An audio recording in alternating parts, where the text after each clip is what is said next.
What if the blackened didn't get executed?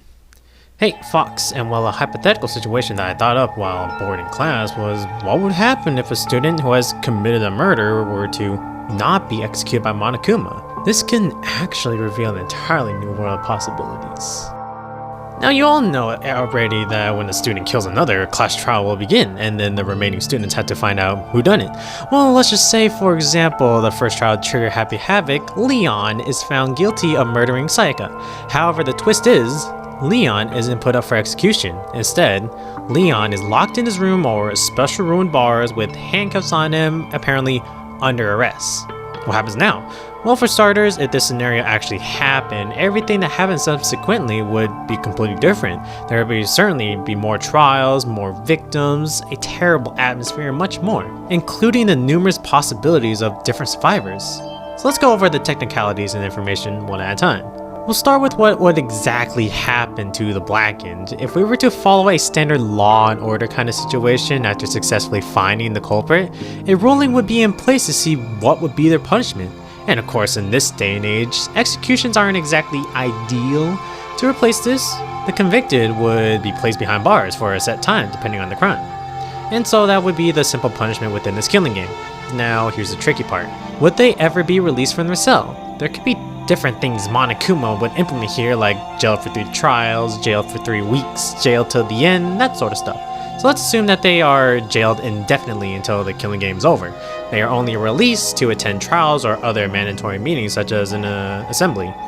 Let us look back at Leon's trial. So Leon just killed Sayaka. He's put in jail. Great. But what's this? Someone appears outside of his cell. They have a knife. Who could it be? 2 hours later, someone comes to check up on Leon. And surprise, surprise, they found a dead body. Avenge. One word. Explains this entire plot and adds a whole new aspect to the killing game, which is being able to avenge the fallen, so to speak. And just like that, an entirely new path has been created, separate from the main line. In a hypothetical sense, if it was Makoto who avenged Sayaka and killed Leon, then you would see what I mean when I say everything will completely change. Oh, what does this mean? Can't everyone just kill knowing the consequences are quite minimal? The consequences aren't minimal at all. Being trapped in a cell 24/7, you are in handcuffs, everyone knows you are a murderer and they know where you are at all times.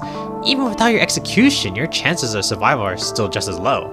That is, unless you're a good liar. Once again, looking back at Leon's trial, if Leon said he killed Sayaka out of self-defense and no other motives, he can convince everyone of how little threat he actually is. And if someone else were to then commit a murder afterwards, convicted, and then jailed, then Leon would have a less likely chance of being targeted next for a vengeance. There's a whole new tactical approach to this game. Being nice and looking innocent will play a huge factor, especially if you are actually a sociopath on the inside. You could just kill someone, openly admit your deed to everyone, cry and guilt trip everyone. You'll live life in comfort within the safety of your cell, while still being able to be friends with everyone. They would often come visit you and they'll ensure your safety even further with witnesses. Unless you're a Correcchio who openly admits his hand in the murder of almost 100 people, including 2 students who are basically friends with half the class, you're not going to live long. Other questions that may arise. What happens if a blackened wins and actually gets away with murder? There are 2 things I can see happening. One, all students are set free, but the other remaining spotless students will probably be accused of murder by the authorities for the victim of the trial and be sentenced to jail in the real world. Or 2, only the blackened is released and everyone else continues the killing game. These will be the most likely for this situation. What if all students left are jailed blackened? What if someone who was a convicted blackened committed another murder while they were jailed? Something I've been thinking for the jailed is if they are allowed to escape their cell, or if someone is allowed to let them out.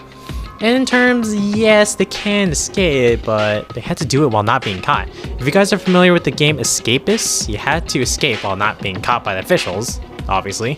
If you get caught, you'll be sent to solitary confinement, so if you're trying to escape, you'll have to make sure no one knows, or at least no one who will report you to Monokuma, which puts trust and friendship to one's advantage.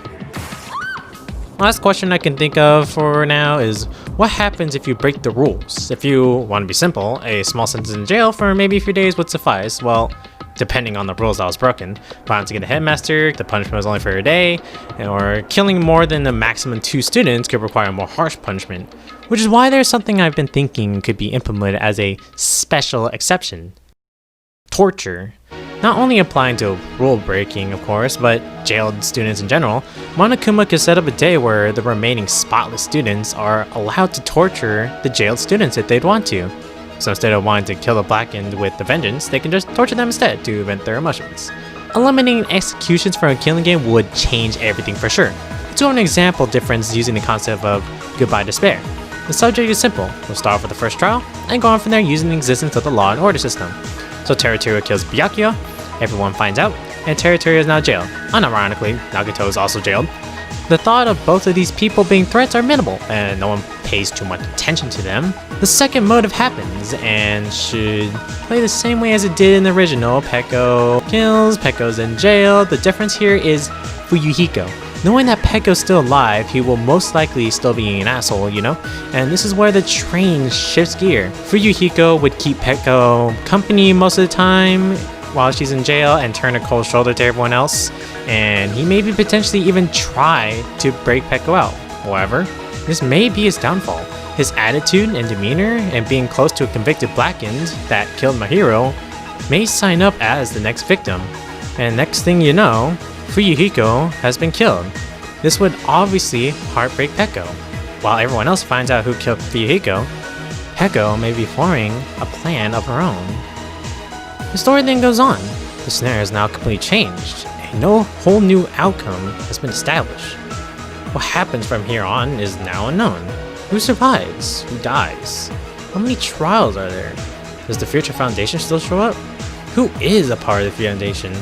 Is Junko still the mastermind? All these questions and inconsistencies cannot be one single answer, and cannot be answered all at once. Possibilities are limitless. Now it's the job of people's imagination to know what happens next. Thanks for watching. Sorry for abruptly ending a potentially interesting storyline, but I just couldn't bring myself to finishing it, especially when there would potentially be 14 trials. If you have any questions, theories, stories, or anything regarding whatever is discussed in this video, make sure to leave comments, as those are the best ways to support this channel.